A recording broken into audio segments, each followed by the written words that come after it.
Bismillahirrahmanirrahim. Assalamualaikum warahmatullahi wabarakatuh. Waalaikumsalam. Sebelum kita mulai pengajian ini, perlu diketahui bahwasanya kali ini saya akan membacakan kitab Rikazul Fatawa min ba'di aqwalil ulama az-zamaniyah, yang mana kitab ini dikumpulkan oleh guru saya Kiai Al-Haji Badrul Tamam selaku Mudir Ma'had Al-Ilmi Al-Qarnain, dan ini pernah dibaca oleh beliau pada tanggal 5 Mei tahun 2016 di Pondok Pesantren Al-Qarnain. Bismillahirrahmanirrahim. Ila hadratin Nabi Mustafa Sayyidina Muhammad sallallahu alaihi wasallam wa ala alihi wa azwajihi wa dhurriyyatihi wa ahli baitihi wa li jami'il muslimina wal muslimat wal mu'minina wal mu'minat al-ahya'i wal amwat sallallahu alaihi wa ilahum wa yu'li darajatihim wa anwarihim wa aswarihim fid dunya wad dunya wal akhirat summa ila usul al-mu'allif fi hadzal kitab Kiai Al-Haji Badrul Tamam wa jami'il mu'allifin wa jami' ulama'il madhahib al-arba'ah, Imam Syafi'i, Imam Hanbali, Imam Malik, Imam Hanafi, wa jami' ustadzina wal muslimin wal muslimat wal mu'minin wal mu'minat al-ahya'i wal amwat wal Fatihah.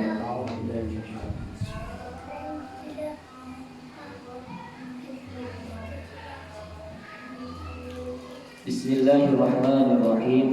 Alhamdulillahilladzi arsyada 'abdahu bil 'ilmi ila taqwa wa 'afa al-'asi wal jani ila as-sawabi wal hasanati bi nurir rahmah wa anara al-jahila al-'ama ila sabilil haqqi bi nuril hidayah.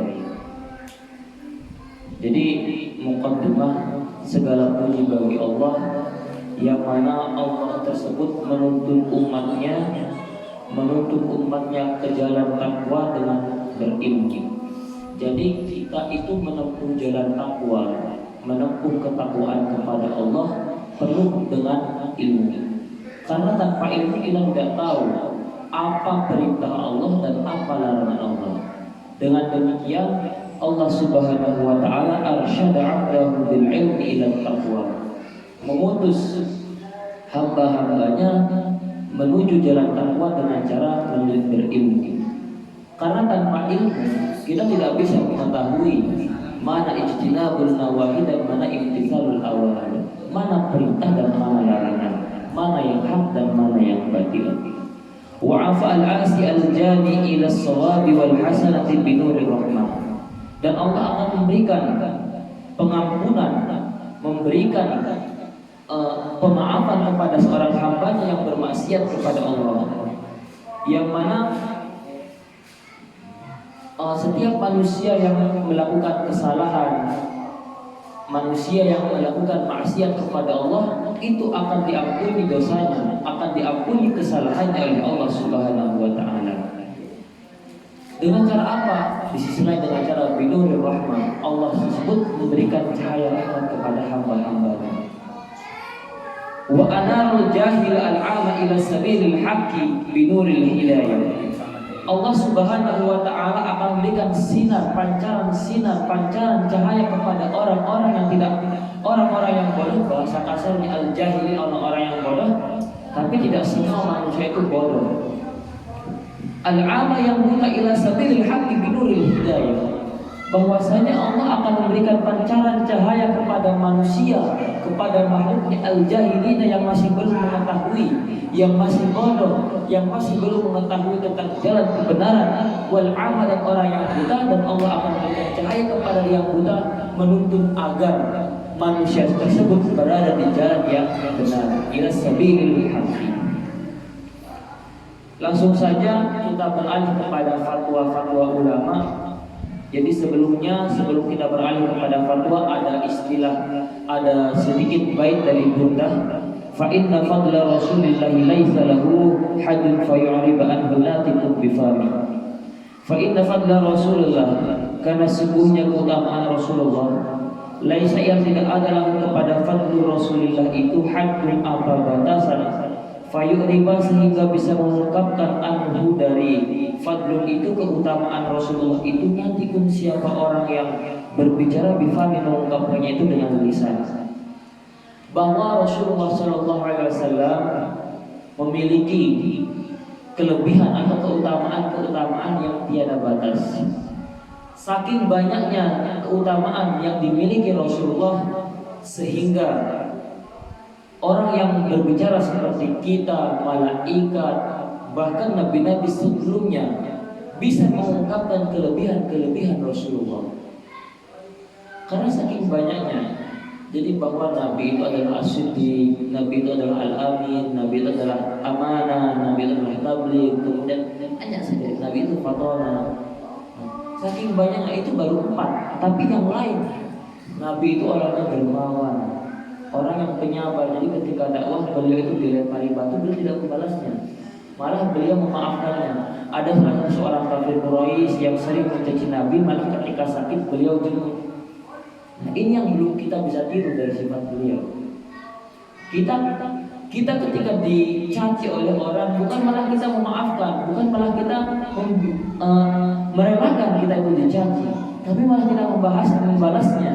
Malah kita itu punya rasa dendam kepada orang tersebut. Nah, ini yang belum bisa kita tiru. Semoga kita bisa meniru beliau. Amin ya rabbal alamin.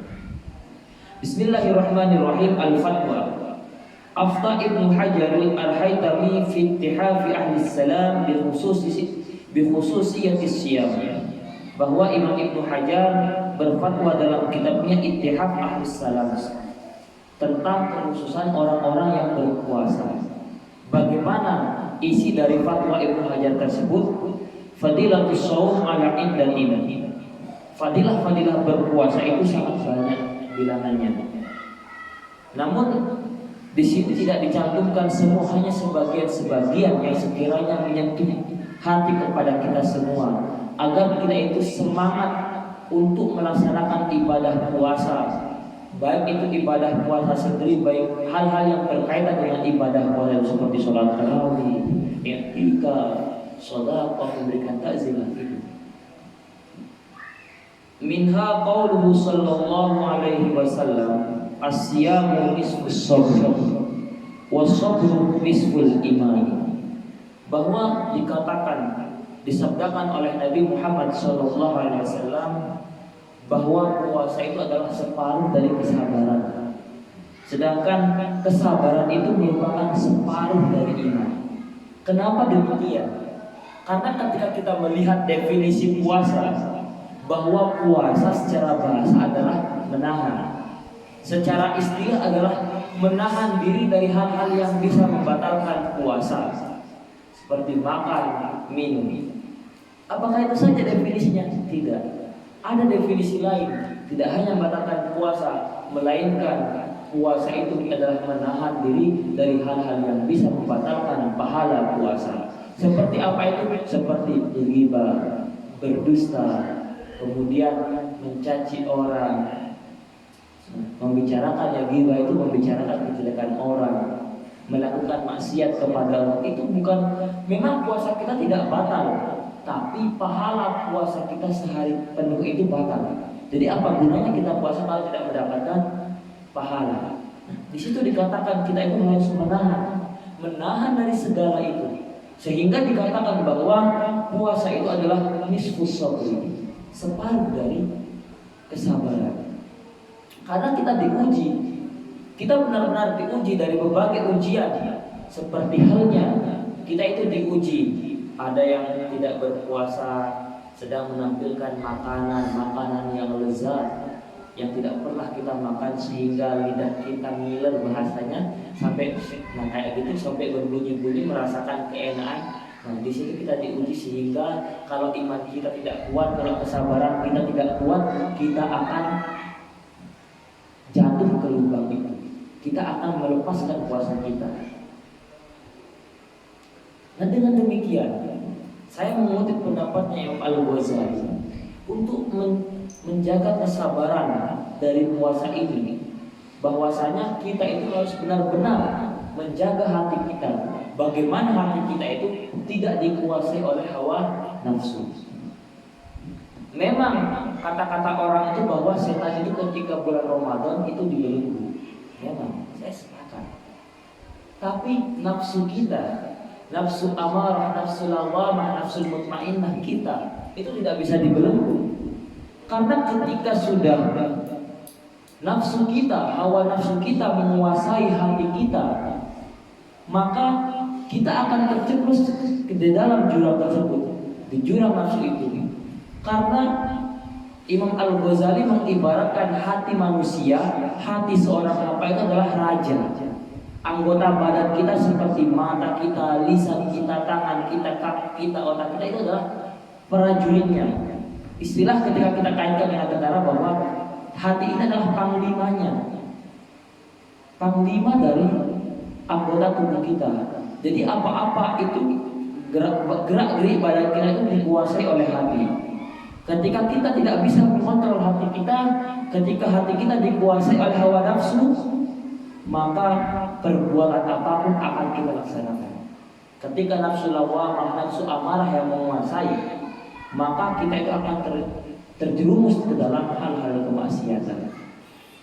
Dan sehingga cara kita untuk menjaga diri kita, menjaga hati kita dari godaan nafsu kita agar tidak terjerumus kepada nafsu kita dengan cara zikrillah. Itulah yang dianjurkan oleh Imam Al-Ghazali.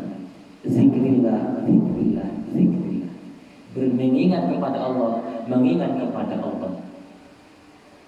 Dengan demikian, ketika kita kaitkan dalam konteks puasa, kenapa setiap gerak-gerik orang berpuasa itu dianggap ibadah? Bahkan tidur pun, kecuali hal-hal yang tidak, artinya hal-hal yang kotor seperti ya qadil hajat, membuang hajat, nah itu tidak termasuk ibadah karena itu semua kebutuhan manusia.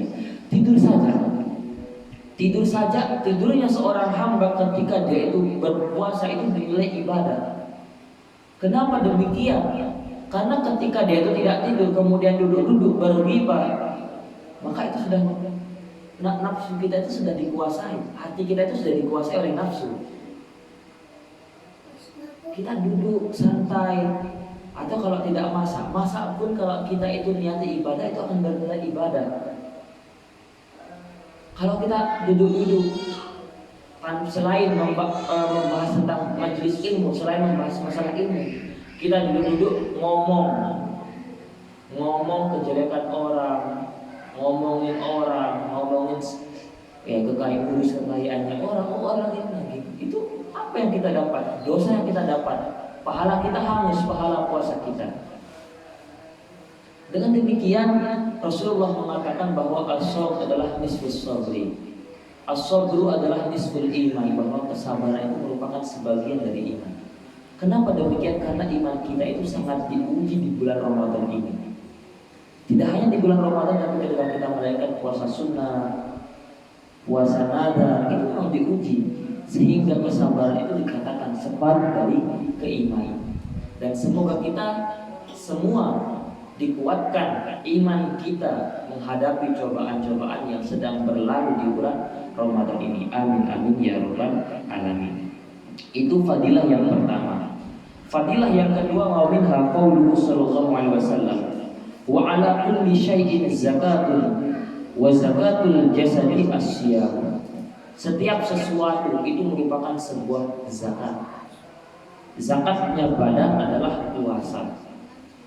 Perlu diketahui bahwa zakat itu ada dua. Ada zakatul badan, ada zakatul mal. Zakat badan ini tidak hanya cukup dengan zakat fitrah, tapi dibagi menjadi dua lagi, zakatul badan. Apa saja? Zakatul badan itu nau'ani. Apa saja? As-siyam wa zakatul fitri. Nah, puasa itu merupakan zakat badan kita. Jadi kita merelakan menahan lapar, menahan haus, menahan cobaan-cobaan yang sedang menerima, itu merupakan zakat kita kepada Allah. Allah nanti akan membalasnya. Kemudian zakat fitrah. Zakat fitrah yaitu mengeluarkan beras. Karena definisi zakat itu secara bahasa adalah bertambah. Secara istilah adalah mengeluarkan harta kita sebagai taqarrub ilallah dan untuk membersihkan diri kita. Bisa dikatakan bahwa zakat adalah tazkiyatun nafsi. Artinya sebagai tazkiyah, koreksi diri kita, artinya membersihkan diri kita dari hal-hal yang berbau maksiat. Jadi dengan demikian ada sebuah hadis, man qama ramadhana imanan wa ihtisaban ghufira lahu ma taqaddama min dhanbihi. Barang siapa yang melaksanakan bulan Ramadan karena iman wa ihtisaban dan mengharap pahala dari Allah Subhanahu wa taala, ghufira lahu ma taqaddama min dhanbihi, maka Allah itu akan mengampuni dosa-dosa yang terdahulu. Dosa-dosa yang terdahulu itu akan diampuni oleh Allah ketika kita itu melaksanakan dengan tulus hati kita. Karena dengan taqarrub ilallah benar-benar ingin mendekatkan diri kita kepada Allah Subhanahu wa taala. Maka ketika sudah taqarrub ilallah wa ihtisaban dan mengharap pahala dari Allah, maka ghufira lahu ma taqaddama min dhanbi. Maka Allah Subhanahu wa taala itu akan menghapus dosa-dosa, menghapus dosa-dosa yang terdahulu yang pernah kita lakukan ketika di bulan Ramadan ini. Itu fadilah yang kedua. Fadilah yang ketiga, wa minha qauluhu sallallahu alaihi wasallam, as-shaimu idza akala indahu al-mafatiru sallat alaihi al-malaikah. Orang yang berpuasa ketika dia itu makan, artinya ketika dia itu berbuka puasa, maka para malaikat itu akan bersolawat kepada orang-orang yang berpuasa itu. Allahumma sholli ala Muhammad. Ini yang jarang diketahui oleh orang-orang yang berpuasa, bahwa ketika dia itu berbuka puasa, nanti ketika sudah waktunya berbuka dengan yang manis, ya dengan memang hal-hal yang digunakan untuk berbuka, maka malaikat itu akan bersolawat kepada orang-orang yang sedang berpuasa itu. Jannah akan menanti, surga akan menanti bagi orang-orang yang berpuasa. Maka rugilah bagi mereka yang tidak berpuasa. Yang mampu berpuasa, yang masih mampu, yang masih sehat untuk berpuasa, tapi dia tidak berpuasa, rugi. Karena malaikat-malaikat yang ada di langit itu sedang bersolawat mendoakan kita, memberikan rahmat kepada kita, bagaimana kita nanti kelak berkumpul dengan Rasulullah SAW, berada di barisan Rasulullah. Bukan kita itu ditinggal di neraka, tapi itu akan berjalan dengan lurus di Shiratal Mustaqim menuju surganya. Bahkan Allah sudah akan menjanjikan surga yang lebih tinggi kepada orang-orang yang berpuasa itu. Itulah fadilah-fadilah orang yang berpuasa. Fadilah selanjutnya, wa minha qawluhu likulli syai'in babun wa babul ibadah asyam. Setiap sesuatu itu adalah pintu. Pintunya ibadah selain sholat adalah berpuasa. Jadi kita ketika di surga nanti gampang membuka pintu dengan pahala puasa kita. Karena puasa itu merupakan sebuah pintu menuju surga, jalan menuju surga. Sumtus shaim, sehingga dikatakan lagi sumtus shaim tasbihun wa naumuhu ibadatun wa du'a'uhu mustajabun. Bahwa diamnya orang yang berpuasa itu, kita itu diam saja itu dinilai tasbih. Kita itu dianggap sudah bertasbih kepada Allah. Diamnya saja, kita itu diam mendengarkan majelis ilmu, diam di masjid, tidak mengucapkan apa, hanya saja diam. Sumtus shaim itu tasbihun, itu sudah dinilai tasbih oleh Allah Subhanahu wa taala. Wa naumuhu ibadatun, lebih-lebih ketika dia itu tidur setelah sholat, dia itu tidur, itu dinilai ibadah. Lebih-lebih ketika dia itu membaca Al-Quran, berzikir kepada Allah, belajar majelis ilmu seperti sekarang ini, itu berapa kali ibadah sudah kita dapatkan. Tadi kita tidur di siang hari itu sudah ibadah. Sekarang kita diam mendengarkan majelis ilmu, itu ibadah. Berapa lipat yang kita dapatkan ketika berpuasa, maka sangat rugi bagi orang yang tidak berpuasa. Kemudian ada lagi yang lebih istimewa bagi orang yang berpuasa, wa du'a'uhu mustajabun. Doanya orang yang berpuasa, doanya ketika kita meminta kepada Allah mustajabun, diijabah, diistijabah oleh Allah, diterima oleh Allah Subhanahu wa ta'ala. Makanya jangan pernah bosan kita meminta kepada Allah. Mari kita hambakan diri kita, benar-benar menghamba kepada Allah, benar-benar menjadi budaknya Allah, bukan budaknya manusia tapi budaknya Allah Subhanahu wa ta'ala. Kenapa di dalam surat Al-Isra ketika Nabi melakukan perintah Isra Mi'raj menggunakan subhanalladzi asra bi'abdihi? Padahal beliau itu digelar sebagai nabi akhir zaman, Rasulullah. Tapi kenapa masih menggunakan bi'abdihi bukan bi rasuli atau bi nabihi? Karena pada saat Rasulullah melakukan Isra Mi'raj, beliau benar-benar menghambakan dirinya kepada Allah, benar-benar meminta kepada Allah, sehingga perintah salat itu diterima oleh Allah Subhanahu oleh Nabi Muhammad sallallahu alaihi wasallam. Perintah awal ketika sholat, ketika beliau Isra Mi'raj adalah 50. Balik lagi, tidak ada bosannya beliau untuk menawarkan, memudahkan hambanya, sehingga dikerucutkan menjadi 5 sholat, 5 waktu. Tapi sekarang pertanyaannya, sudahkah kita menghargai perjuangan beliau? Sudahkah kita menghambakan diri kita kepada Allah, menghambakan dengan metode takwa, benar-benar kita itu melaksanakan perintahnya dan menjauhi segala larangannya? Belum. Masih ada hal-hal yang berbau maksiat pada diri kita. Dengan demikian, mari kita di bulan Ramadan ini kita perbaiki diri kita, perbaiki niat kita, bagaimana kita itu menjadi seorang hamba yang benar-benar menghambakan diri kita, menggerakkan seluruh badan kita kepada Allah Subhanahu wa ta'ala. Bukan beribadah karena manusia, bukan ingin dipuji manusia, bukan ingin kita itu mendapat pahala, tapi kita itu benar-benar menghambakan, kita itu seorang hamba, seorang budak Allah Subhanahu wa ta'ala, bukan membudak kepada manusia itu sendiri. Wa amaluhu mudha'afun, dan segala perbuatan yang dilakukan oleh orang yang berpuasa, perbuatan-perbuatan yang positif thinking bukan yang negatif thinking, itu akan dilipat gandakan oleh Allah Subhanahu wa ta'ala. Kita dari rumah berniat untuk mengikuti majelis ilmu di Musala Al-Khairatul Murafiqun, itu sudah dinilai ibadah. Perjalanan kita itu dinilai ibadah, akan dilipat gandakan pahalanya oleh Allah Subhanahu wa ta'ala. Dan kelak ini yang akan membantu mengurangi timbangan-timbangan dosa kita kelak di yaumil akhir. Wa minha qawluhu as-sha'im fi ibadatin wa in kana na'iman ala firasi.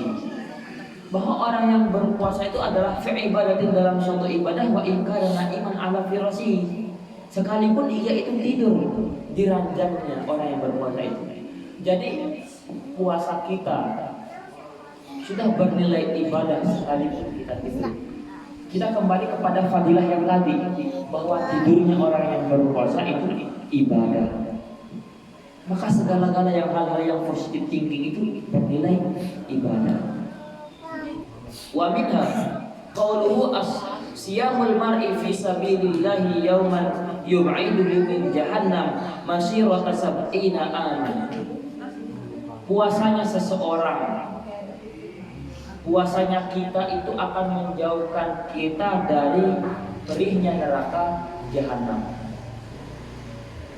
Karena ketika kita berpuasa, ketika kita melaksanakan puasa, maka surga Firdaus akan menanti kita. Kita itu akan dijauhkan dari panasnya api neraka jahanam. Neraka jahanam adalah neraka yang paling bawah, neraka yang paling panas, yang paling perih siksaannya. Kita itu akan dijauhkan dari sana. Maka pahala-pahala puasa kita, pahala-pahala, artinya ibadah-ibadah puasa kita itu akan mengurangi sedikit demi sedikit dosa-dosa yang telah kita lakukan. Ghufira lahu ma taqaddama min dzambi, katanya Rasulullah. Allah itu akan mengampuni dosa-dosa yang terdahulu dengan cara qiyaman wa ihtisaban. Qiyam melaksanakan ibadah bulan Ramadan, baik wajib atau mandubah. Maka yaqudullahu jahannam masyirata sab'ina aman. Kapan? Selama perjalanan 70 tahun kita itu akan dijauhkan dari api neraka jahanam. Kemudian fadilah berpuasa selanjutnya adalah wa minha qawlu sumu tasihu. Puasalah kalian tasihu, maka kalian itu akan sehat. Jadi selain kita itu mendapatkan nilai-nilai spiritualitas dari puasa itu, kita juga mendapat nilai-nilai jasmani. Dengan puasa kita itu sehat.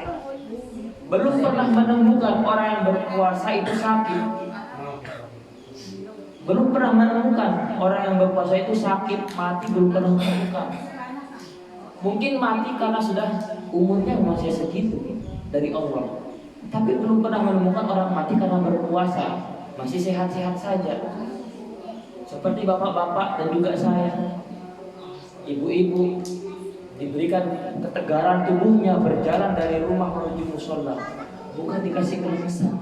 Tapi puasa itu bagaimana girah kita, jasmani kita itu sangat semangat, sangat sehat. Hanya orang-orang yang memiliki iman yang lemah, memiliki krisis iman, yang mengatakan bahwa puasa itu dapat melemaskan badan kita. Padahal Allah akan menjanjikan bahwa puasa itu membuatkan jasmani kita, selain jasmani secara zahir, namun jasmani secara batin kita itu akan sehat. Ini jarang orang ketahui. Ini jarang orang itu terpintas dalam dirinya. Kecuali dengan kita mengadakan majelis-majelis ilmu ini, kita hanya tahu bahwa ketika melaksanakan puasa maka amal ini akan diperoleh, maka kita itu ya akan diampuni. Tapi selain dia itu mengandung nilai spiritualitas, dia itu juga mengandung nilai-nilai jasmani, baik itu jasmani secara zahir maupun jasmani secara batin. Kemudian wa minha qaulu sallallahu alaihi wasallam inna lis-shaim da'watan la turaddu. Bahwasanya bagi orang yang berpuasa ketika dia itu berdoa meminta kepada Allah tidak pernah ditolak oleh Allah Subhanahu wa taala. Ini janji Allah yang disabdakan melalui Nabi Muhammad sallallahu alaihi wasallam. Inna lis-shaim da'watan la turaddu. Bahwasanya orang yang berpuasa ketika dia itu berdoa meminta kepada Allah tidak akan pernah ditolak oleh Allah. Mustajabun, selalu diijabah oleh Allah, selalu dijawab oleh Allah. Nanti tapi Allah itu yang tahu kapan diijabah. Tapi yang jelas bahwa orang yang berpuasa itu selalu diijabah doanya oleh Allah Subhanahu wa taala. Ketika kita berdoa, Allahumma ya Allah, ampunilah dosa-dosa kami. Secara langsung Allah itu akan mengampuni dosa-dosanya, akan mendengar tangisan seorang hamba ketika dia itu dalam sholatnya meminta. Karena ketika kita sholat itu sudah merupakan bentuk dialog kita kepada Allah. Ketika subhana rabbiyal a'la wa bihamdi rabbighfirli warhamni wajburni, secara sepintas Allah itu akan mengampuni. Itulah keistimewaan orang yang berpuasa. Walladzi nafsi biyadihi likhulufis famis shaim indallahi yaumal qiyamah atyabu min rihil miski. Bahwasanya jiwaku biyadihi dengan kekuasaanku, bahwasanya bau mulutnya orang yang berpuasa atyabu min rihil miski fi yaumil qiyamah. Bahwasanya bau mulutnya orang yang berpuasa itu lebih harum daripada baunya misik. Jadi kalau kita pakai misik pasti harum kan? Tapi nanti ketika dia melihat kiamat, itu bau mulut kita yang sedang berpuasa itu lebih harum daripada misik itu sendiri. Itu janji Allah. Sampai bau mulutnya pun itu dibahas, dijanjikan oleh Allah Subhanahu wa ta'ala. Sekarang tinggal kita menghambakan diri kita kepada Allah, melaksanakan dengan ikhlas puasa ini. Jangan karena kita itu ingin dipuji manusia, tapi ingin dipuji malaikat. Ketika kita itu tidak kita dipuji, tapi malaikat sudah memuji kita, Allah sudah memberi pujian kepada kita sehingga memberikan balasan kepada kita. Mungkin sekian materi kali ini tentang puasa, bahwa beberapa fadilah puasa telah kita bacakan, dan semoga telah kita diberikan kekuatan, dan semoga kita dipertemukan dengan Ramadan yang akan datang lagi. Semoga kita diberi rezeki yang barokah, diberi rezeki yang barokah dan manfaat, diberi umur yang barokah, sehingga segala perbuatan kita, segala kehidupan kita bernilai ibadah nilainya. Sebelum kita tutup kajian pada sore kali ini, mari kita tutup dengan pembacaan wal asri bersama-sama. Bismillahirrahmanirrahim. Wal asri innal insana lafi khusrin illa alladziina aamanu wa 'amilus shalihati wa tawassaw bil haqqi wa tawassaw bis sabri. Semoga mendapat amal ilmu yang bermanfaat. Al-Fatihah. Assalamualaikum warahmatullahi wabarakatuh. Bapak-bapak dan ibu sekalian, bahwa maghrib lagi 7 menit. Kami mohonkan kepada Bapak Arham sama Pak Rahmudin, mohon disiapkan berbukanya. Bapak-bapak dan ibu sekalian, alhamdulillah pada sore hari ini kita telah mendengarkan apa-apa yang disampaikan oleh Ustaz Diki, yaitu terutama tentang fadilah puasa. Oleh karena itu, bapak-bapak dan ibu sekalian, terutama yang belum hadir, yang masih di rumah, mohon besok untuk hadir, yaitu penjelasan-penjelasan, keterangan-keterangan, syarah-syarah dari kitab dari kitab Rikazul Fatawa, ya, dari kitab Rikazul Fatawa. Oleh karena itu, kami mohon kepada bapak-bapak dan ibu-ibu, terutama adik-adik remaja, ya, karena yang dibahas adalah tentang puasa, fadilah puasa dan sebagainya. Oleh karena itu, kami mohon untuk besok juga diulangi sementara tentang fadilah puasa dan dilanjutkan, yaitu materi-materi selanjutnya. Ya, mudah-mudahan apa janji Allah, bahwa barang siapa yang menuntut ilmu di dalam masa puasa ini sama dengan sholat 1000 rakaat. Amin ya rabbal alamin.